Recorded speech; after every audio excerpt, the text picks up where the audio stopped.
Well, good evening, friends. Mark Holmes here, and as always, I want to thank you all for watching, commenting, subscribing, and being part of the Joe Boo Sports Report. Without you guys, as well as you ladies, you know that this literally does not work. You know what?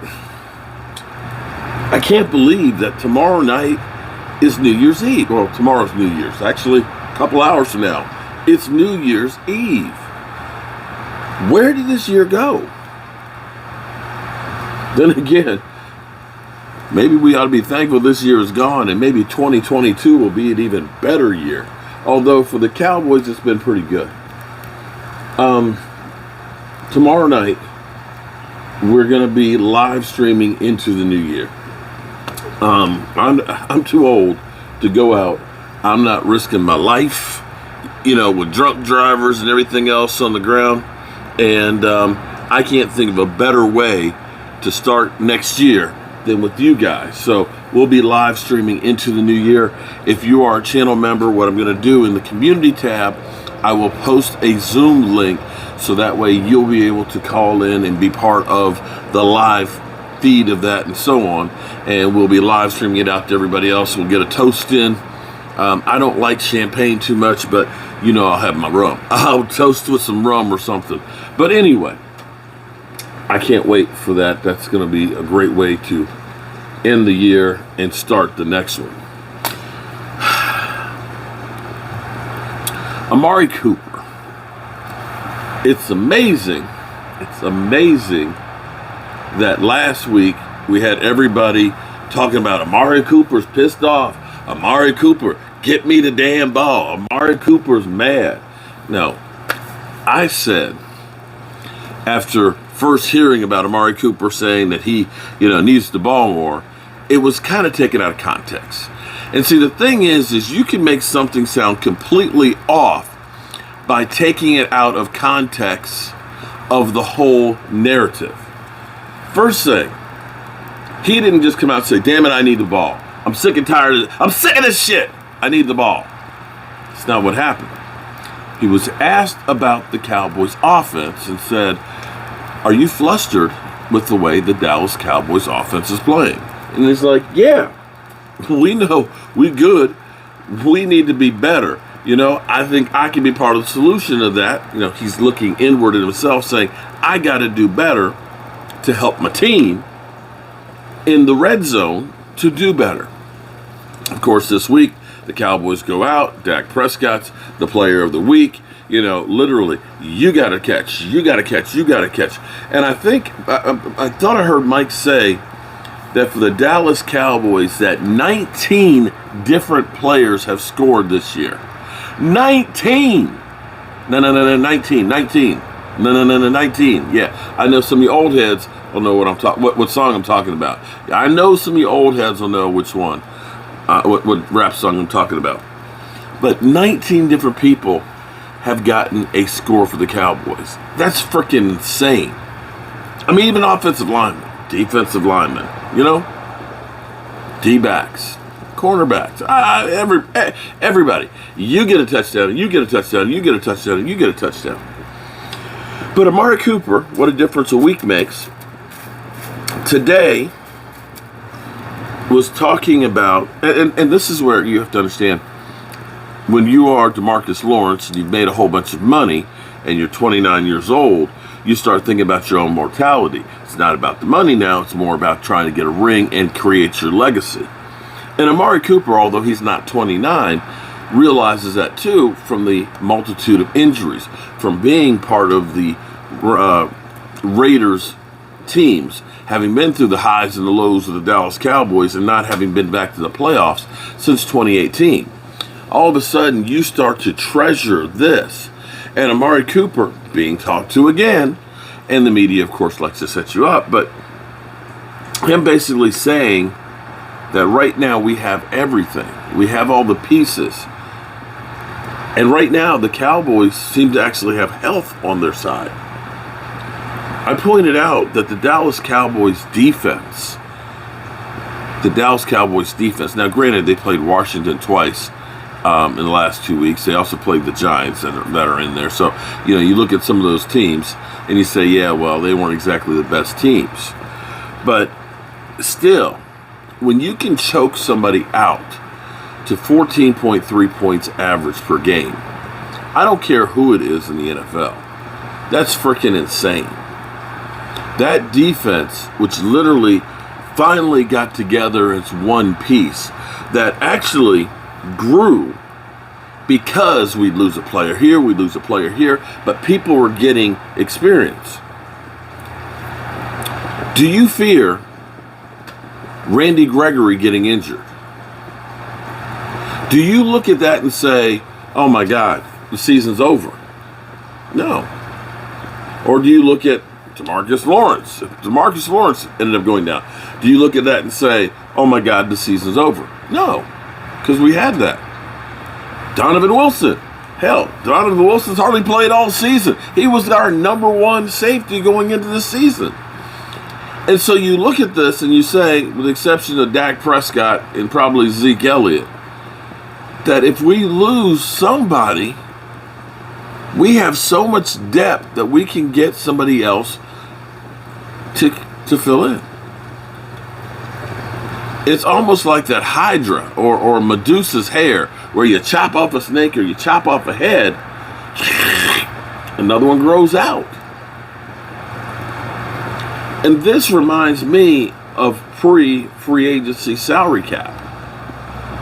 Or actually more just salary cap. Because the Cowboys, because they had a lot of money, could stash good player after good player after good player. And they could throw good player after good player even when they had an injury.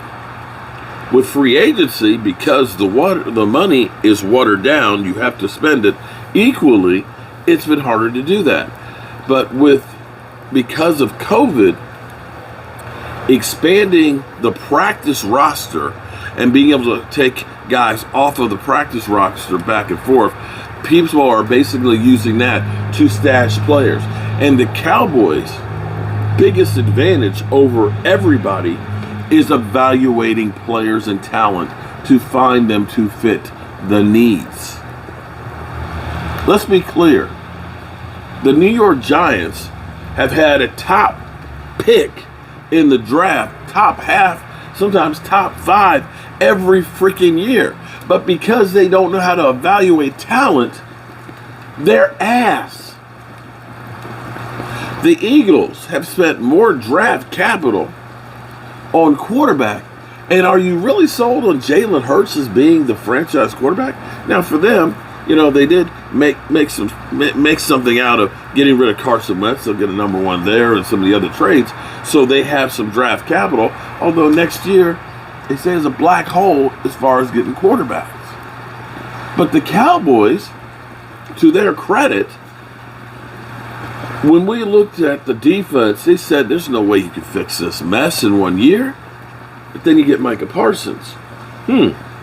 Possibly Defensive Player of the Year. You get Boss Man Fat.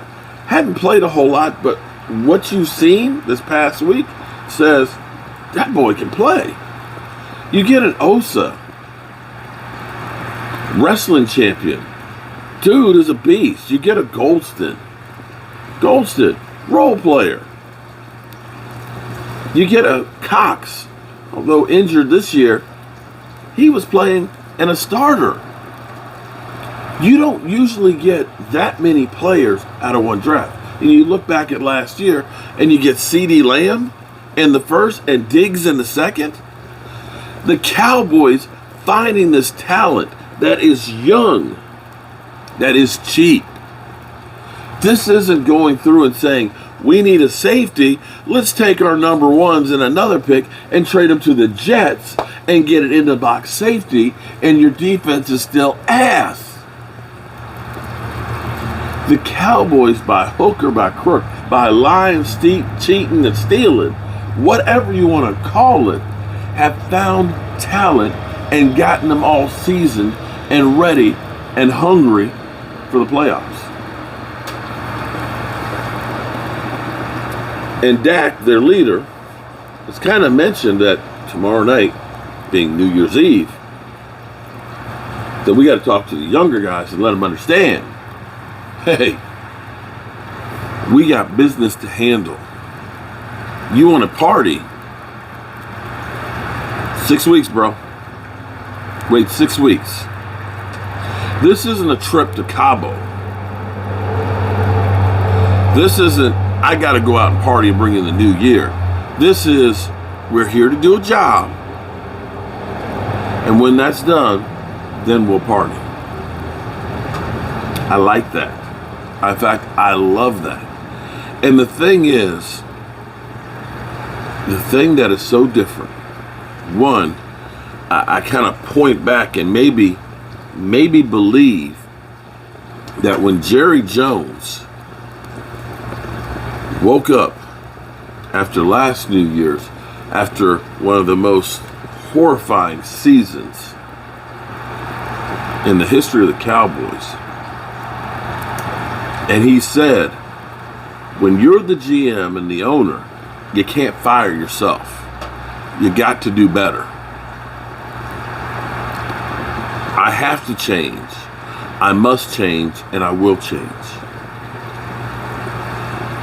And instead of haggling with Dak Prescott, they got a deal done that was good for both sides. When it came to Jimmy Johnson, getting him into the Ring of Honor, bearing the hatchet.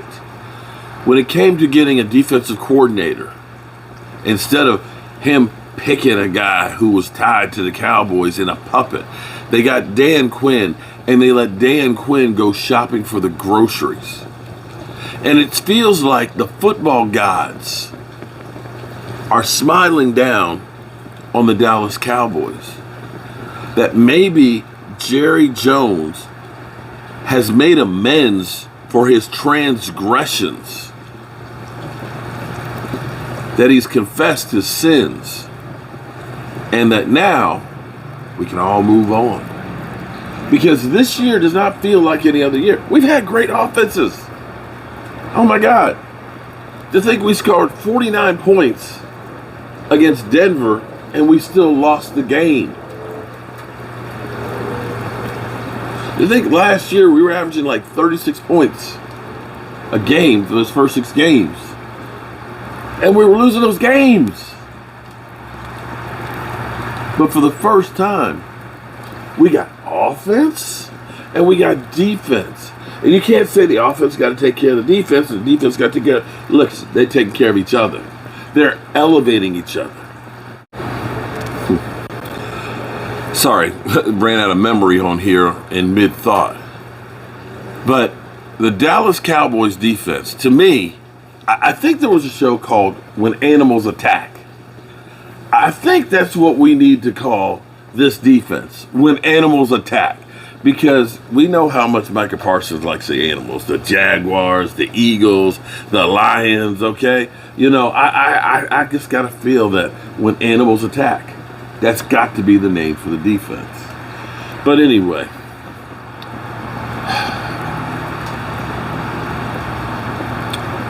...2021 was better than 2020. But we still have a lot of work to do to get through all the mess that's going on.